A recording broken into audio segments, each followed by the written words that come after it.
आवाहित समस्त देवताओं की पावन चरणों में हम बार बार दंडवत करते हैं। समस्त श्रोताओं के रूप में ही अपने गोविंद जो विराजमान हैं उन सबके हृदयस्थ अपने गोविंद को भी हृदय से दंडवत प्रणाम नमन वंदन करते हैं। कल हम आप सभी ने ध्रुव जी महाराज जी का पावन चरित्र सुना है। ध्रुव जी ने 5 वर्ष में भगवान को प्राप्त कर लिया। अब विचार करिए कि 5 वर्ष के बालक की बुद्धि कितनी होगी। लेकिन एक बात बता दें, बालक के मन में अगर आप निश्चित भगवान के ध्यान के लिए विधि बता दें, वह बालक ध्यान करने लगे तो उस बालक का ध्यान बिल्कुल दृढ़ता के साथ लगता है। हम आपका मन तो इधर उधर चला जाएगा, लेकिन बालक का मन कभी चंचल नहीं होता है। उसको केवल कह दीजिए कि भगवान का ध्यान करो, थोड़ी सी आदत डाल दीजिए, तो बालक ऐसा आंख बंद करके बैठेगा, भगवान शीघ्र प्रसन्न हो जाते हैं उससे। उम्र जितनी ज्यादा बढ़ेगी उतने ही तपस्या में विघ्न आते हैं, कारण कि मन चंचल हो गया है।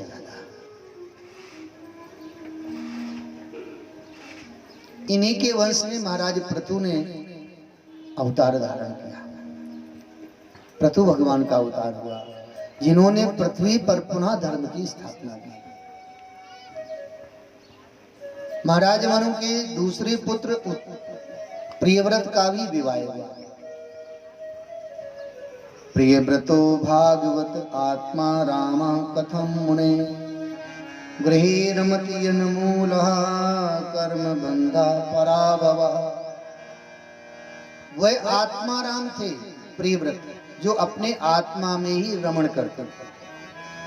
उनका संसार के विषयों से लेश मात्र भी कोई संबंध नहीं था। ऐसे परम वीतरागी प्रियव्रत जी महाराज, जिन्होंने कठोर तपस्या की थी और अपने तपस्या के बल से इतना तेज प्राप्त कर लिया था कि सूर्य भगवान अस्त हो जाते थे तो वह अपने तपस्या के तेज से पुनः दिन बना देते थे। इतनी तपस्या।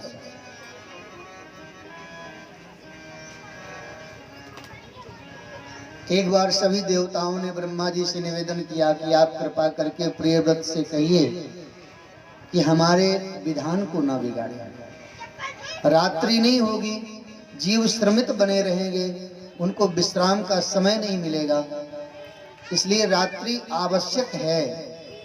अगर दिन ही बना रहेगा तो जीव केवल कर्म में ही रत रहेगा, विश्राम करने का अवसर ही नहीं मिल पाएगा।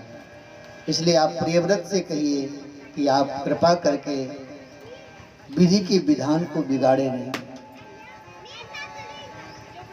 प्रियव्रत से कहा गया। प्रियव्रत ने अपने रथ को रोक दिया। ऋषियों ने प्रार्थना की कि आप विवाह कर लीजिए, और प्रियव्रत से बहुत आग्रह करने पर प्रियव्रत ने भी विवाह किया। प्रियव्रत के आग्नेत्र हुए और आग्नेत्र के ऋषभ देव जी के रूप में भगवान ने अवतार किया।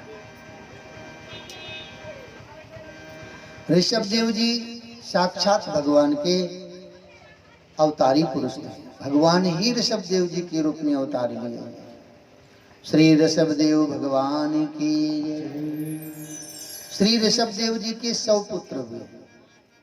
100 पुत्रों में 81 पुत्र कर्मकांड के प्रवर्तक हुए। कर्मकांड को उन्होंने सीखा।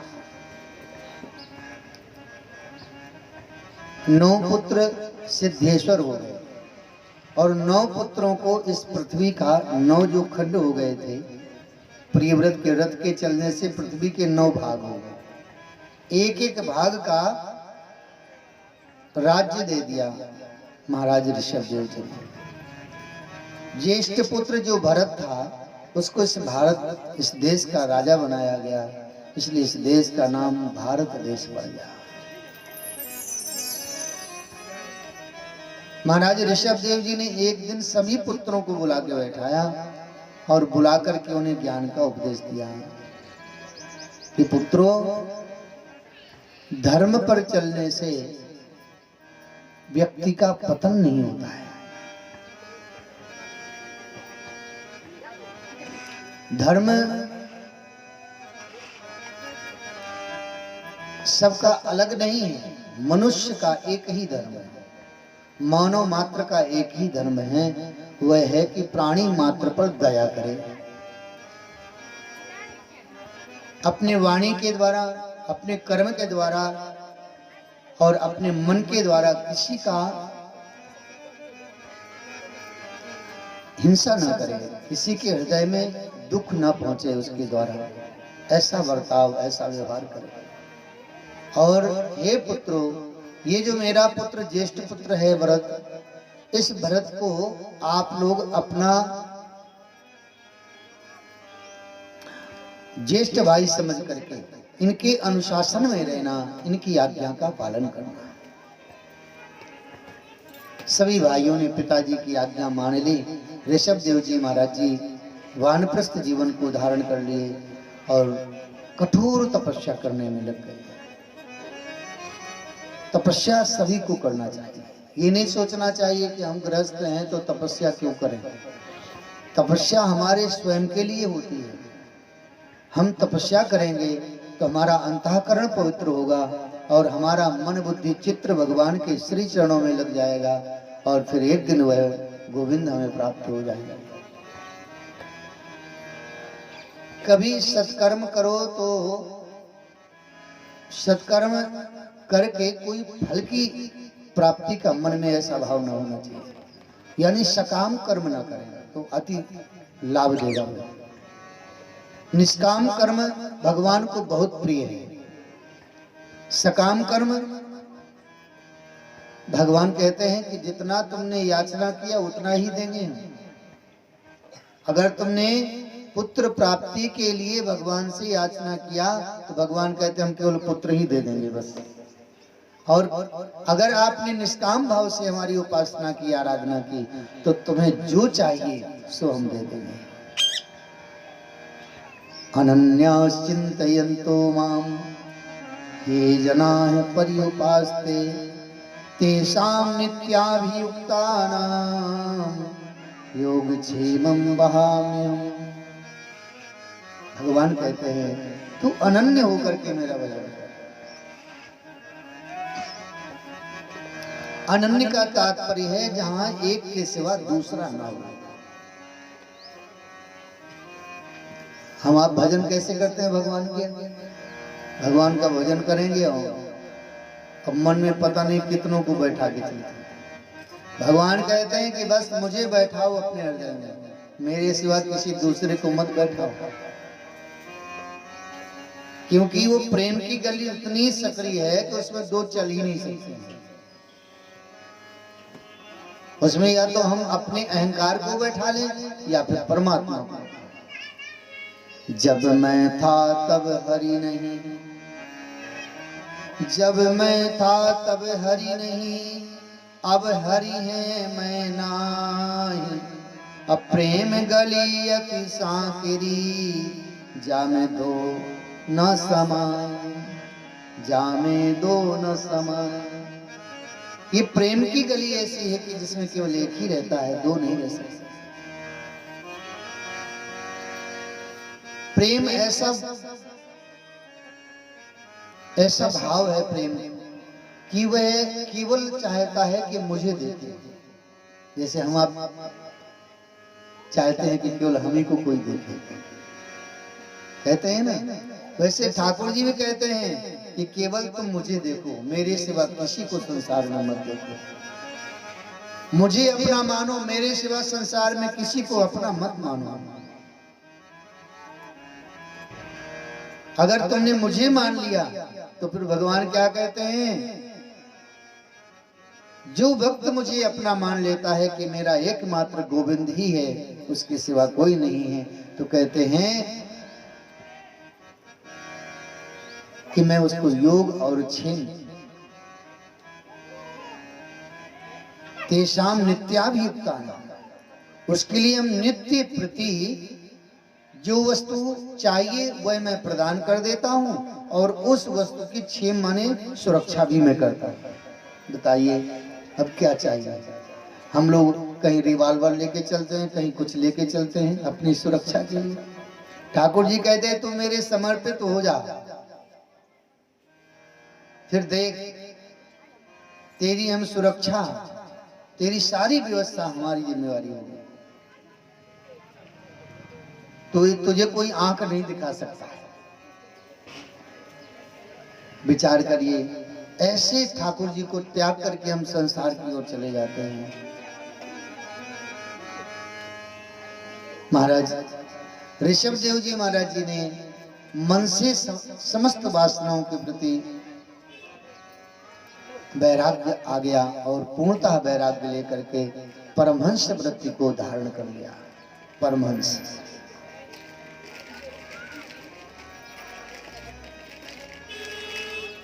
परमहंस कौन है? जैसे हंस होता है ना, हंस को आपने सुना होगा, देखा तो किसी ने नहीं होगा। हंस यहाँ रहता है नहीं, वो तो मानसरोवर में रहता है और मोती खाता है।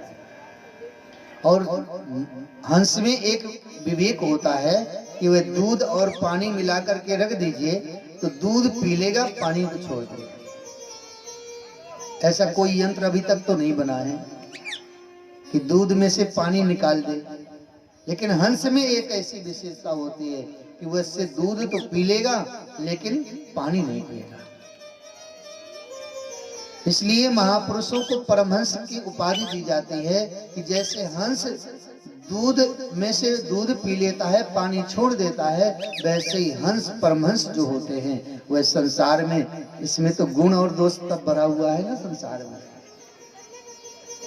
तो गुण ग्रहण कर लेता है और अवगुण को छोड़ देता है। जो गुण ग्राही है, और हम आप क्या करते हैं? हम अवगुण को ज्यादा ग्रहण करते हैं, गुण कम ग्रहण करते हैं। किसी में 100 गुण होए और एक दुर्गुण होए तो आप गुणों को नहीं कहेंगे यार ये कमी है इसमें। मकान कितना अच्छा बना हुआ है, सब आएंगे हाँ अच्छा बना, लेकिन यहाँ सेठ जी ने थोड़ा गड़बड़ी कर दिया है। यानी वो कमी दिखाई देती है व्यक्ति को। 100 जो गुण है वो देखेगा नहीं व्यक्ति, उसमें से जो थोड़ा सा दोष होगा उसको ग्रहण करता है। और मालूम है उससे क्या कितना नुकसान होता है अपना। अगर हमने थोड़ा सा दोष आप में से ले लिया, थोड़ा सा दोष ऐसे सभी में से थोड़ा थोड़ा दोष लिया, तो हमारे पास कितना हो गया? ढेर सारा दोष हो गया। तो हमारे अंदर दोष ज्यादा हो गया ना।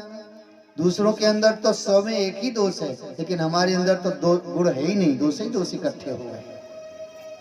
इसलिए दोषों को देखना हमें पूर्णतः बंद कर देना चाहिए।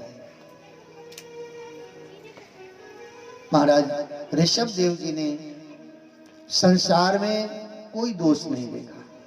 परमात्मा की प्रत्येक व्यवस्था सुंदर है। लोग बाग समझते थे कि सिद्ध कोट के महापुरुष हैं, लोग चले जाएं ऋषभ देव जी के पास में, उनकी चरणों की धूल को माथे पे लगावें तो काम सिद्ध हो जाए।